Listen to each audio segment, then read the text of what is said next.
That is why we call कि दोनों जो लीडर्स हैं ये बड़े ऑफेंसिव हैं, टफ हैं। और पाकिस्तान ने आप ईरान पे अटैक ना करें, वी आर इन डायलॉग, लेकिन डायलॉग भी सक्सेसफुल नहीं हो रहे थे।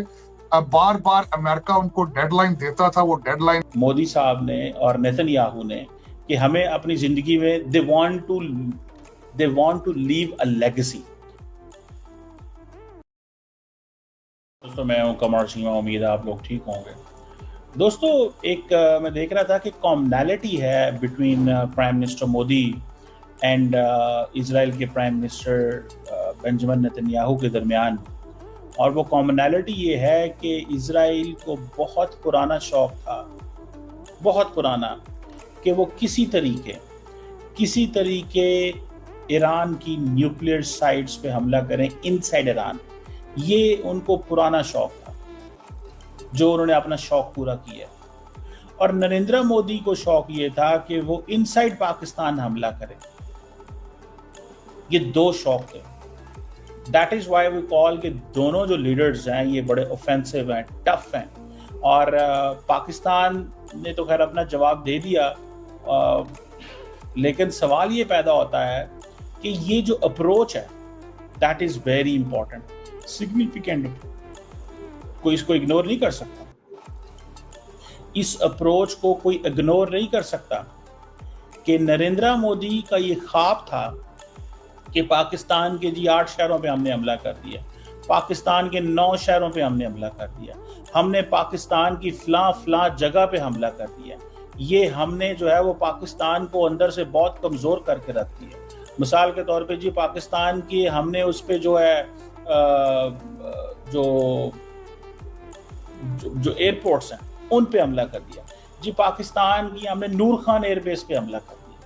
अब बात समझ रहे हैं? So that was basically the mindset. ये माइंडसेट था प्राइम मिनिस्टर जो मोदी हैं।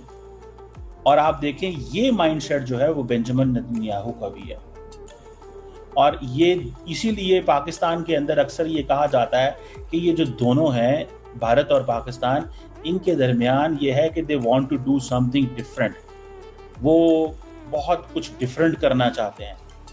उनकी अप्रोच ये है कि वो चाहते हैं कि किसी न किसी तरीके कुछ ऐसा हो जाए, किसी न किसी तरीके कुछ ऐसा हो जाए कि कुछ डिफरेंट हो। समझ रहे हैं आप बात? So that is something very significant. That is something जो मैं इसको स्टडी किया तो ये नेतन्याहू का बड़ा पुराना ख्वाब था कि मुझे मौका मिले और मैं जाके जनाब ईरान के न्यूक्लियर प्रोग्राम पे हमला करूं, मैं ईरान की जो न्यूक्लियर फैसिलिटीज़ हैं उनको उड़ा दूं।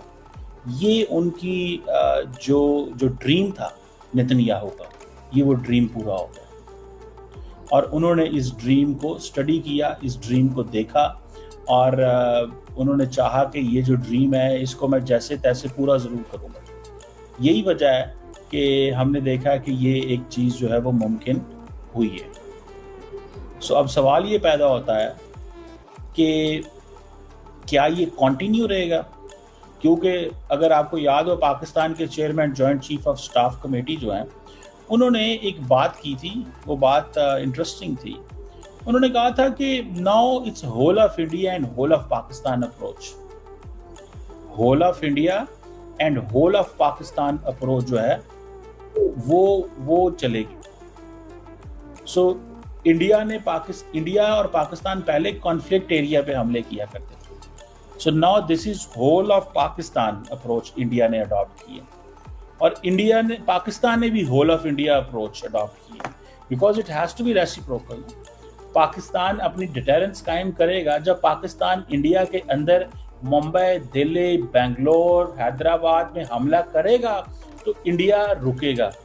और अगर हम वो हमला ना कर सके, अगर हम दिल्ली पे हमला ना कर सके, अगर हमारे मिसाइल जो हैं वो हैदराबाद में या बेंगलोर में या गोवा में नहीं गिरते जाके, तो इंडिया कहेगा कि नहीं, हमें पाकिस्तान को भी मारना है। इंडिया कहेगा हमें पाकिस्तान को मारना है। और अगर इंडिया को ये पैगाम एंड टारगेट चला जाता है कि भाई अगर हम फर्स्ट टाइम करेंगे तो वो भी फर्स्ट टाइम हमारे इकोनॉमिक हॉटस्पॉट पे हमले करेंगे, तो वो नहीं करेंगे। You are getting my point? So یہ چیز جو ہے دیٹ از ویری سگنیفیکنٹ میری ذاتی رائے کے. سو پاکستان کو اس میں یہ سوچنا ہوگا کہ یہ جو اپروچ اس وقت اڈاپٹ کی ہے مودی صاحب نے اور نیتن یاہو نے کہ ہمیں اپنی زندگی میں they want to leave a legacy, they want to do something for اپنے وہ کچھ لوگوں کے لیے کچھ کرنا چاہتے ہیں اور وہ کچھ ایسی تاریخ چھوڑ کے جانا چاہتے ہیں اور جس میں وہ بتانا چاہتے ہیں کہ دیکھیں جناب ہم تو یہ کر سکتے ہیں، ہم تو وہ کر سکتے ہیں.